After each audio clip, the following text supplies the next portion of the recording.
Uchtepa tumanidagi 129-umumiy o'rta ta'lim maktabi 40 yoshda. Ta'lim maskani 1981-yilda ochilgan bo'lib, shu vaqtgacha samarali faoliyat yuritib kelmoqda. Maktabda yubiley sana munosabati bilan tadbir o'tkazildi. Tadbirga maktabning faxriy o'qituvchilari, deputatlar, tuman hokimligi hamda xalq ta'limi bo'limi vakillari va ota-onalar taklif etildi. Ular o'quvchilar uchun ta'lim maskanida yaratilgan sharoitlar bilan tanishdi. Chunki mazkur maktab 2019-2020 o'quv yilida kapital ta'mirdan chiqqach, yangi qiyofa kasb etgan. Maktabimiz ta'mirdan keyin butkul o'zgardi, sharoitlar juda ham yaxshilandi.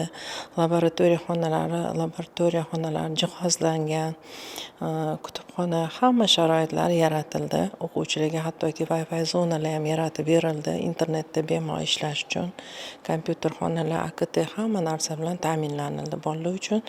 Maktab 960 o'ringa mo'ljallangan. Hozirda 1164 nafar bola o'qiydi. Ularning sifatli ta'lim olishi uchun 56 nafar o'qituvchi mehnat qilmoqda. Ular orasida bundan 40 yil avval maktabning ochilishida bevosita ishtirok etgan o'qituvchilar ham bor. 40 yil oldin shu maktab ostonasini biz ochgan edik. U yoshda, u paytda men endigina 31 yoshda edim. Shu maktab bilan 40 yil davomida ulg'ayib, mukammal yoshga yetib keldik. Prezidentimizni tashabbusi bilan maktabimizga juda katta o'zgartirishlar kirildi. Katta ta'mirdan o'tdi maktabimiz. Hozir esa bu maktabni tomosha qilasiz. Xonalarimiz oldin sovuq edi, qorong'i edi. Atapleniya yo'q edi. Hozir esa hammasi issiq maktabimiz. Shunaqangi yorug', shunaqangi zamonaviy tarzda qurilgan maktablardan biri hisoblanadi.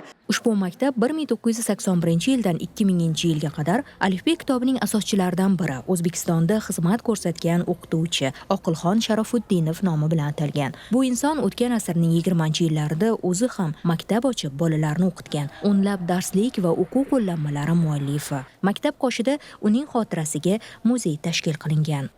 Men o'zim shu maktabda o'qiganman, shu maktabda ustozlarimizdan tahsil olganman va oliy ta'limlarni bitirib kelganimdan keyin yana shu maktabga tahsil taqozosi bilan o'zim ustoz bo'lib keldim. Hozirgi kunda yoshlarga ta'lim-tarbiya berishda o'z hissamizni qo'shib kelmoqdamiz. Oliy ta'limga kirish ko'rsatkichi hozirgi kunda juda dolzarb masala bo'lganligi uchun o'quvchilarimizning qiziqishlariga qarab, hozirgi kunda bizning maktabimiz 7 ta universitet bilan hamkorlikda ish olib boryapmiz. Ular bilan memorandum imzolaganmiz.